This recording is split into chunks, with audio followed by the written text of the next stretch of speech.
Selamat sore dan salam sejahtera bagi kita semua. Perkenalkan, nama saya Evi Enitari Napitupulu, SIKOM MIKOM. Saya merupakan dosen program studi ilmu komunikasi, Fakultas Komunikasi dan Perpustakaan. Dengan NUPTK 9756770671230392. Saya mengampu mata kuliah Komunikasi Organisasi. Dalam video ini, saya akan menyampaikan pernyataan diri dosen dalam unjuk kerja Tridharma Perguruan Tinggi ataupun PDD UKT-PT sebagai persyaratan untuk memenuhi sertifikasi dosen tahun 2026. Sebagai seorang dosen, saya sudah melaksanakan Tridharma Perguruan Tinggi, yaitu pengajaran, penelitian, dan pengabdian kepada masyarakat. Dalam proses pembelajaran, saya juga menerapkan metode DIA ataupun yang pertama, delivery, di mana saya menyampaikan pembelajaran dengan menggunakan modul atau textbook ataupun jurnal mengenai komunikasi organisasi. Yang kedua yaitu interaction. Dalam hal ini, saya berusaha berinteraksi dengan mahasiswa dalam menyampaikan perkuliahan dan memberi kesempatan langsung untuk bertanya pada saat perkuliahan langsung ataupun melalui WhatsApp sebagai wadah diskusi mengenai topik ataupun tugas kelompok yang juga merupakan bentuk komunikasi pada saat perkuliahan tidak dapat berlangsung secara tatap muka. Yang ketiga yaitu assessment, di mana penilaian diberikan secara objektif kepada mahasiswa dan penilaian itu dinilai melalui pemberian tugas, kuis, ujian tengah semester, dan ujian akhir semester. Sistem penilaian yang diberikan kepada mahasiswa antara lain melalui kehadiran 16 kali pertemuan, yaitu minimal kehadiran 75% dan diberikan nilai bobot 10%. Untuk tugas pribadi dan kelompok dengan bobot 10%, dilanjutkan dengan penilaian ujian tengah semester dengan bobot 30% dan ujian akhir semester 40%. Melalui penilaian ini, diharapkan mahasiswa memiliki strategi untuk dapat mencapai nilai yang diharapkan setiap semesternya. Dalam kesempatan ini, saya akan menyampaikan salah satu mata kuliah yang saya ampuh, yaitu komunikasi organisasi dengan topik iklim organisasi dan arah aliran komunikasi di dalam organisasi dengan kode mata kuliah KOM 1011 dengan bobot 3 SKS diajarkan kepada mahasiswa semester 6, lebih tepatnya semester 2, tahun akademik 2026-2027. Mata kuliah ini bertujuan untuk melihat bagaimana sebuah organisasi dalam berinteraksi dengan atasan maupun bawahan untuk mengelola interaksi yang terjadi dalam sebuah organisasi ataupun perusahaan sehingga iklim yang terjadi di dalam aliran komunikasinya dapat berlangsung dengan baik. Pembahasan meliputi perspektif komunikasi, di mana pada pertemuan pertama, saya selalu menyampaikan kontrak perkuliahan sebelum memulai perkuliahan dan dilanjutkan dengan membahas tentang konsep dasar komunikasi dan komunikasi organisasi. Pada pertemuan kedua, yaitu mahasiswa akan diajarkan mengenai teori organisasi. Pada pertemuan ketiga, iklim organisasi dan aliran arus komunikasi. Keempat, yaitu motivasi dan kepemimpinan. Pertemuan kelima, komunikasi dengan gaya kepemimpinan.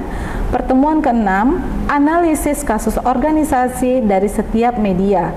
Yang ketujuh, yaitu mahasiswa akan melakukan kuis untuk mengevaluasi bagaimana pemahaman mahasiswa dari pertemuan sebelumnya. Sebelum di pertemuan ke-8, kita yaitu akan menghadapi ujian tengah semester. Dilanjutkan dengan pertemuan ke-9 dengan topik kinerja tim dan kelompok. Di pertemuan ke-10, mengelola stres konflik dalam organisasi. Pertemuan ke-11, individu dalam budaya organisasi. Pertemuan ke-12 yaitu mahasiswa akan menghadapi kuis. Pertemuan ke-13, etika dan karir dalam organisasi. Dan pertemuan ke-14 yaitu analisis jurnal bereputasi dengan topik konflik dalam organisasi maupun perusahaan. Pertemuan ke-15 yaitu analisis kasus perusahaan yang sedang terjadi mengalami PHK di pertemuan ke-16, yaitu ujian akhir semester. Berikut ini saya akan menampilkan cuplikan rekaman pembelajaran tentang iklim organisasi dan arah aliran informasi dalam organisasi selama perkuliahan berlangsung. Baik, selamat sore semuanya. Sore, Bu. Baik, teman-teman, terima kasih untuk kehadirannya pada hari ini. Untuk absensi, apakah ada yang tidak hadir? Ada, Bu. Ada ya. Apakah penting ada laporan untuk tidak hadir? Ada, Bu. Dia udah konfirmasi itu kalau dia sakit. Oh, siapa itu, Dek? Agnes. Agnes ya. Baik, nanti absensi akan saya lakukan di akhir. Untuk saat ini kita ada di pertemuan ketiga dengan mata kuliah komunikasi organisasi, namun kita membahas mengenai iklim organisasi dan aliran informasi dalam organisasi, teman-teman. Sebelumnya saya sudah menjelaskan kepada kalian apa itu komunikasi organisasi, di mana adalah suatu bentuk kegiatan di dalam organisasi untuk mencapai tujuan bersama. Organisasi di atas dari 4 orang, jadi dia bentuknya skalanya skala besar, yang dimana di dalamnya punya beberapa pandangan ataupun persepsi yang berbeda-beda, namun di dalam organisasi tersebutlah kalian belajar secara informal maupun informal. Lanjut saja, di sini kita melihat yang namanya kalian harus tahu dulu itu apa pengertian dari iklim organisasi. Iklim organisasi adalah serangkaian deskriptif dari karakteristik organisasi yang membedakan sebuah organisasi dengan organisasi lainnya, yang mengarah pada persepsi masing-masing anggota dalam memandang organisasi. Nah, di dalam organisasi tersebut bukan hanya kamu dan atasan kamu, bukan hanya kamu dan sama teman kamu, tidak, tapi di dalam organisasi itu memiliki yang namanya suasana kerja. Suasana kerja itu dibentuk dari siapa? Nah, di sini kita lihat ada dia yang namanya di dalam sebuah perusahaan itu ada yang namanya tanggung jawab. Tanggung jawab ini merupakan bagian dari yang namanya iklim organisasi. Kenapa kita harus ada yang namanya tanggung jawab? Kenapa kita harus ada tanggung jawab? Karena kalau ada tanggung jawab berarti ada yang namanya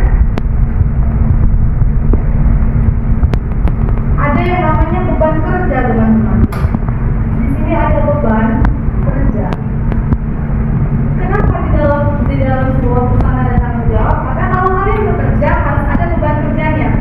Beban kerja itu selesai atau tidak itu kalian sendiri yang bisa mengukur kemampuan kalian. Apakah kerja tersebut selesai pada hari itu atau tidak. Lalu di sini ada yang namanya identitas. Nah, identitas ini bisa kita lihat. Nah, identitas adalah perasaan memiliki atau sense of belonging terhadap perusahaan dan diterima oleh kelompok. Identitas ini bentuknya apa? Salah satu identitas perusahaan bentuknya apa? Logo. Lalu apa lagi?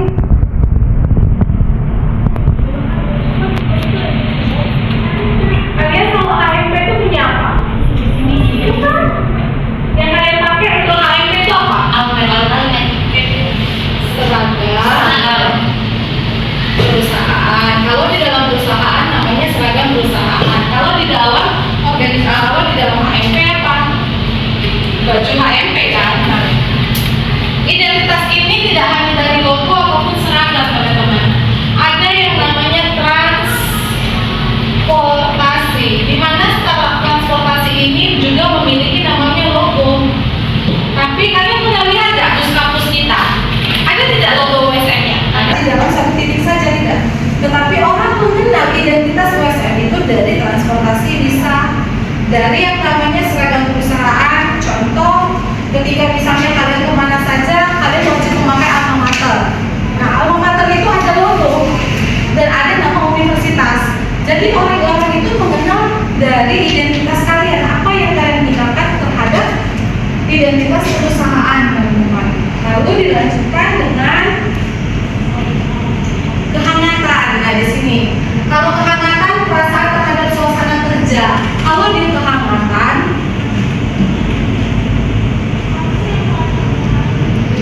situasi kerja akan membentuk kalian semangat lagi atau tidak? Iya kan? Kalau misalnya situasi kerja itu tidak hangat ataupun situasi kerja itu dia kaku atau dia lebih membeku, kalian itu nyaman atau tidak bekerja? Pastinya enggak. Kehangatan itu muncul dari kita sendiri.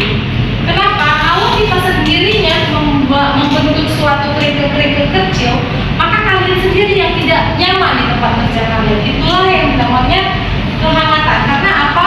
Ketika beban kerja dilimpahkan begitu banyak sama kalian, berarti kalian harus siap untuk menjaga yang namanya emosional agar situasi kerjanya berjalan dengan baik dan beban kerjanya selesai dengan tepat waktu. Nah, di sini adalah support. Support ini paling penting. Atasan kalian mensupport apapun yang kalian kerjakan. Kalau atasan kalian tidak mensupport, kalian akan acuh tidak acuh. Oleh sebab itu, iklim organisasi selalu ada yang namanya dukungan ataupun support. Di mana dukungan ini menjadi salah satu bentuk yang paling penting. Karena kalau kalian mengerjakan sesuatu tidak ada dukungan, sama saja kalian seperti tidak ada arahnya. Bisa kalian mencapai target. Berarti atasan itu harus yang namanya memenuhi aspek-aspek. Kalau kalian mencapai target itu harus apa? Bisa atau kalau misalnya lagi sakit disupport oleh apa sebelum dikasih kelebihan dari cuti, itu bisa. Itu kita ciptakan atau tidak? Sebisa mungkin di dalam perusahaan pasti terjadi yang namanya konflik. Contoh, ada yang bisa kasih tahu contoh untuk konflik teman-teman?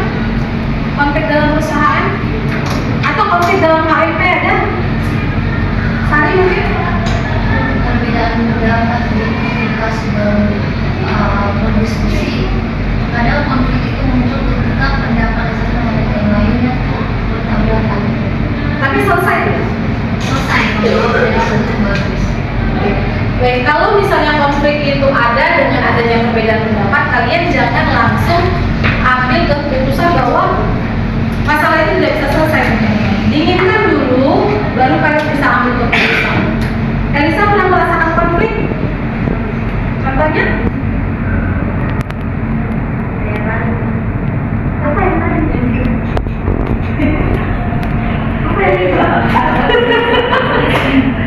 Apa yang ada di grup Elisa?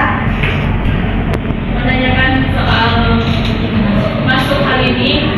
Lalu saya sudah mengumumkan jam 4:30 dan saya sudah mengatakan itu, tapi ada kawan saya nama adalah ya Ibu Dewi. Jangan kasih kawan sebut nama aja. Nah, itu dia bisa nanya lagi, Bu. Nah, itulah konflik. Tapi akhirnya Desi datang juga kan? Biasa. Nah, konfliknya selesai ketika informasi tersebut bisa dibuktikan bahwa sudah disampaikan di awal, sehingga tidak ada yang namanya kesalahpahaman, teman-teman. Nah, ini dia faktor-faktor yang mempengaruhi iklim organisasi ada dari pimpinan kita sendiri. Kalau pimpinan tersebut dia memiliki gaya komunikasi yang bagus, maka tidak akan ada konflik, ya kan? Tapi iklim organisasinya akan menjadi lebih baik. Tingkah laku karyawan, tingkah laku kelompok kerja di dalam sebuah organisasi ataupun perusahaan di mana saja pasti ada yang namanya berkelompok-kelompok. Kelompok A maunya kalau kemana itu sama. Ada mungkin 1-2 orang yang tidak berkelompok sehingga merasa terasingkan, itu ada. Sehingga iklim organisasinya ketika ada gitu, ya pasti begini deh, pasti begini. Itu sudah membentuk yang namanya kerikil di dalam organisasi sehingga iklimnya perlambat laun ada bercak-bercak hitam. Karena apa? Karena ada tingkah laku 1-2 orang karyawan yang mungkin akan menyebabkan pertentangan. Tapi itu akan bisa diatasi ketika kalian sama-sama bersifat berpikir terbuka.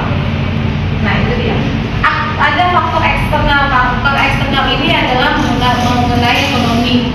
Keuntungan dari perusahaan juga mempengaruhi iklim organisasi.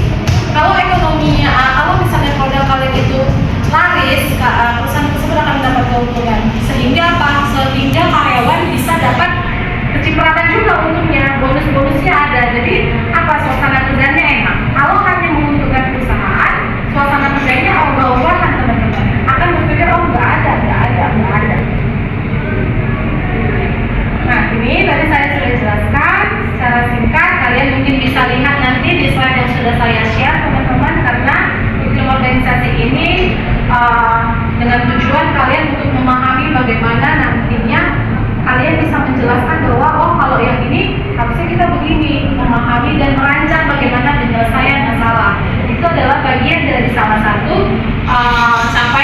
pembelajaran kita. Nah, kalau di arus pesan dan komunikasi, kalian bisa lihat yaitu contohnya horizontal communication. Nah, di sini berlangsung antara para karyawan atau bagian yang memiliki kedudukan yang setara, di mana ada fungsi-fungsi dari komunikasi horizontal. Yang pertama, memperbaiki koordinasi tugas. Yang kedua, upaya pemecahan masalah, saling berbagi informasi, upaya pemecahan konflik, dan membina hubungan melalui kegiatan kerjasama.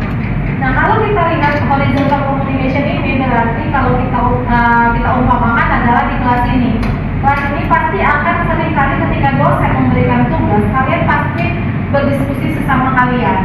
Apa yang akan dilakukan, informasi apa yang kurang, kalian akan tanya ke sesama kalian. Itulah yang namanya horizontal communication. Kenapa? Karena satu di antara kalian pasti ada saja yang akan menyimak yang namanya apa yang disampaikan oleh dosen.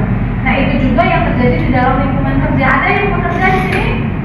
Siapa yang bekerja di sini? Nah, ada 3 orang. Yang lain gak ada? Nah, misal Minati kerja di mana? Di rumah sakit ya? Nah, kalau di rumah sakit apalagi, kalau ada informasi, pasti akan bertukar informasi dulu ke sesama temannya atau mungkin tukar shift. Saya nggak bisa datang, boleh nggak kita gantian?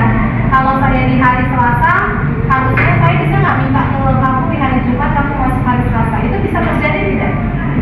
Bisa ya. Sering ya. Berarti adanya komunikasi antar sesama yang saling melengkapi, teman-teman. Itulah yang namanya komunikasi horizontal, sesama, selevel itu namanya. Kalau sesama karyawan yang bertukar informasinya sesama karyawan. Lalu untuk pemecahan konflik, bisa saja di antara kalian ini ada yang lagi berkonflik, kan nggak mungkin langsung ke saya. Otomatis kalian harus menyelesaikan antar kalian dulu kan. Entah itu si A duduknya di sini, si B duduknya di sini. Tapi untuk sementara dingin-dinginan dulu nggak apa-apa. Ada momen yang enak pecah masalahnya dengan bercanda mungkin, atau dengan nggak sengaja dosennya menyatukan mereka dalam sebuah kelompok. Jadi mau tidak mau mereka adanya komunikasi yang searah.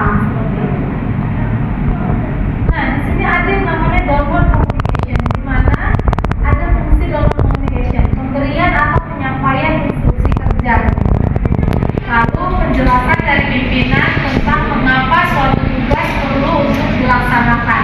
Jadi kalau downward itu dari atas ke bawah, atasan akan menyampaikan instruksi kepada karyawan. Jadi nanti kalau kalian sudah bekerja atau kalian yang sudah bekerja, pasti seringkali yang namanya ada instruksi dari atasan.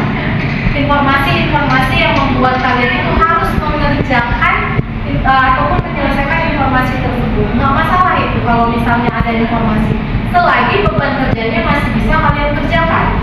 Kalau beban kerjanya tidak bisa kalian kerjakan, maka kalian dari atasan sudah menyampaikan, nggak apa-apa, kalian ngomong, Pak, mohon maaf, beban kerjanya ini terlalu berat. Kemungkinan untuk saya tidak mampu. Nggak masalah, jangan pernah kalian menyampaikan ataupun mengiyakan kerjaan yang kalian tidak mampu, karena itu akan menjebak diri kalian sendiri. Ya. Lalu di sini ada yang namanya pemberian motivasi. Semisal kalau kalian ada di dalam suatu perusahaan yang tadinya kalian adalah salah satu karyawan yang berprestasi, tapi tiba-tiba di suatu ketika kalian lagi ada masalah sehingga kerjaan kalian itu amburadul. Entah kalian yang namanya putus sama pacar atau apa, saya juga nggak tahu permasalahan setiap orang. Yang membuat kerjaan kalian itu ya udah deh, kerjain aja dulu apa adanya. Apa sih kalau dengan pikiran nggak ada. Nah, biasanya atasan akan memanggil kalian, di mana beliau ataupun atasan itu akan menanyakan, kamu kenapa belakangan ini kinerja kamu menurun? Ayo dong, kan lumayan kalau misalnya kamu capai target, nanti uangnya kamu bisa pakai loh. Misalnya kamu mau jalan-jalan, kamu mau ini, termotivasi nggak? Ada yang pernah dimotivasi di tempat kerjanya? Ada. Contohnya apa? Kamu dimotivasi apa? Pekerjaan saya tidak bagus, lalu saya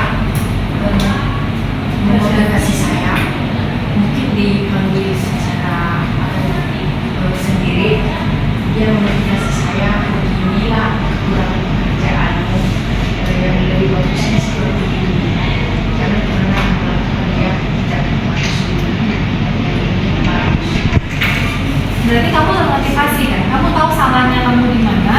sehingga kamu bisa memperbaiki dengan mungkin dengan cara beliau, kamu tuh sebenarnya bagus loh, kamu tuh sebenarnya bisa loh, kenapa begini, sehingga kesalahan tersebut tidak berulang, iya kan?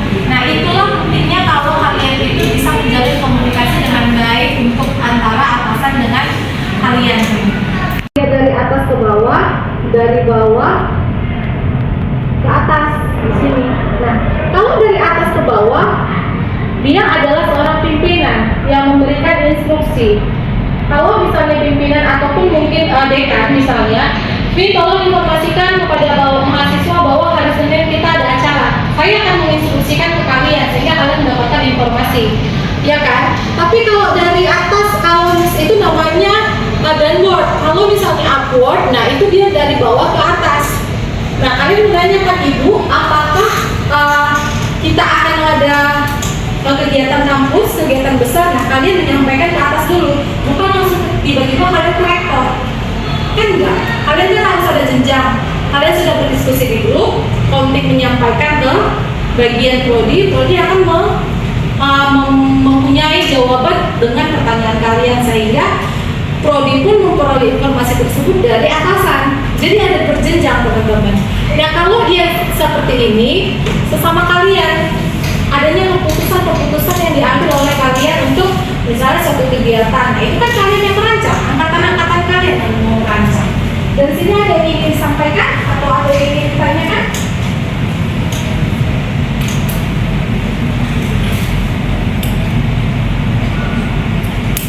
Ada? Yanto yang ingin ditanyakan? Tidak ada? Nah, di sini kalau misalnya upward communication, bawahan memberi pesan kepada atasan, kalian hati-hati. Kadang emosional kalian bisa tidak terkontrol sehingga dari kalian harusnya naik ke prodi, tapi kalian langsung ke WR1. Nah itu nggak boleh teman-teman. Jadi kalian ingat misalnya Bina Ati ke supervisor, kan nggak bisa langsung ke manager kan? Kalau kamu melangkahi supervisor berarti kamu namanya cari masalah kan? Nah itulah yang akan merusak iklim organisasi karena adanya aliran informasinya tidak berjenjang teman-teman. Dan itu akan berdampak dengan etika kalian di dalam bekerja itu bagaimana yang membuat budaya organisasinya rusak. Nah hanya komunikasi organisasi ini punya materi-materi yang berkelanjutan sehingga kalian tidak semena-mena kalau mengambil keputusan ataupun menangnya itu kalian nggak semena-mena. Kalian bisa diskusi dulu sesama kalian, komite akan menyampaikan ke atasan ataupun bagian prodi misalnya, prodi akan menyampaikan lagi ke atasan sehingga nanti atasan sudah mendapatkan hasil, dia menyampaikan ke kalian, dia menyampaikan ke kalian. Jadi semuanya saling berkesinambungan. Iklim organisasinya bisa berjalan dengan baik. Ada yang ingin ditanyakan? Baik, di untuk slide terakhir ini yaitu saya ingin kalian nantinya berdiskusi teman-teman. Kalian cari contoh kasus dari mungkin kalian download video YouTube apa saja permasalahan di dalam perusahaan secara internal, di mana nanti permasalahan tersebut kalian analisis apa yang terjadi, apakah iklim komunikasinya mandatnya di mana, apakah dia mandatnya ditanggung jawab atau karyawannya sendiri yang merusak iklim komunikasinya melalui apa, identitas apa, seragam yang dia pakai dia pakai di luar tapi dia berperilaku itu gak baik sehingga orang membuat persepsi bahwa oh karyawan yang memakai baju ini di perusahaan ini dia tidak punya etika. Nah makanya kalau kalian memakai identitas dari sebuah perusahaan, jaga sikap, jaga etika, karena apa? Itu akan membuat perusahaan tersebut citranya jelek, akan membentuk persepsi yang berbeda dari masyarakat. Nah selanjutnya apa? Apakah dari kehangatan? Apakah misalnya karyawannya demo gara-gara gaji? Atau dari kepemimpinan? Atau kalian dari sumbernya yang kalian lihat? Jadi nanti tugasnya kalian ambil satu kasus bebas, kalian mau download dari YouTube atau kalian download media online yang ada kan media yang menyoroti tentang perusahaan-perusahaan yang lagi bermasalah bicara internal itu ada. Nah, kalian analisis dulu, minggu depan. Saya akan minta kalian itu presentasikan teman-teman. Apa yang kalian dapat dari sebuah artikel, apa yang kalian analisis dari sebuah video. Hubungkan ke iklim komunikasi dan aliran komunikasi. Ada yang ingin ditanyakan mengenai tugas untuk minggu depan? Ya, silakan. Kalau kita ambil sebuah video mengenai permasalahan di kantor yang diambil sosmed, apa kita harus tahu sampai ke identitas dari perusahaannya? Nah, identitas itu kan logo. Berarti kan dia kan membawa logo kan, nama perusahaan. Cari saja nama dan logonya. Jadi video tersebut itu dari mana, perusahaan mana, hanya itu saja. Misalnya mereka ternyata tidak pakai seragam. Kalau nggak pakai seragam nggak apa-apa, berarti kan bukan karena identitas. Kan bisa dilihat dari faktor tanggung jawab. Kenapa mereka bermasalah? Apakah atasannya memiliki gaya kepemimpinan yang berbeda? Kan kita nggak tahu. Silakan analisis. Berarti kalau dia tidak ada logo, maka nanti kalian akan bikin yang namanya identitas perusahaan X atau Y. Jangan sebutkan nama perusahaannya kalau tidak ada. Sebutkan saja perusahaan X atau perusahaan Y. Inisialnya saja. Oke, ada lagi yang ingin ditanyakan? Tidak ada? Cukup? Elisa cukup? Minati cukup? Fitriani? Cukup ya. Apabila tidak ada pertanyaan, maka kesimpulan dari iklim organisasi dan aliran arah informasi dalam organisasi yaitu dalam organisasi ataupun perusahaan kita perlu menyadari bahwa dalam menyampaikan komunikasi yang baik kita harus mengetahui dengan siapa kita berbicara agar arah aliran informasinya tersampaikan sesuai dengan jenjang yang ada. Lalu sehingga saran ataupun pendapat kita dapat diterima dengan baik dan iklim organisasinya juga dapat terjaga sehingga tidak ada yang namanya permasalahan yang terlalu besar sehingga yang dapat dinilai oleh faktor eksternal yang lainnya. Oke? Jika tidak ada pertanyaan, jangan lupa untuk minggu depan kita akan belajar mengenai topik gaya komunikasi atau gaya kepemimpinan. Namun kalau untuk mata kuliah gaya komunikasi atau gaya kepemimpinan kita akan adakan secara online teman-teman. Jadi saya akan mengajar secara online. Itu saja dari saya. Apabila tidak ada pertanyaan, saya ucapkan terima kasih. Sekian dan terima kasih.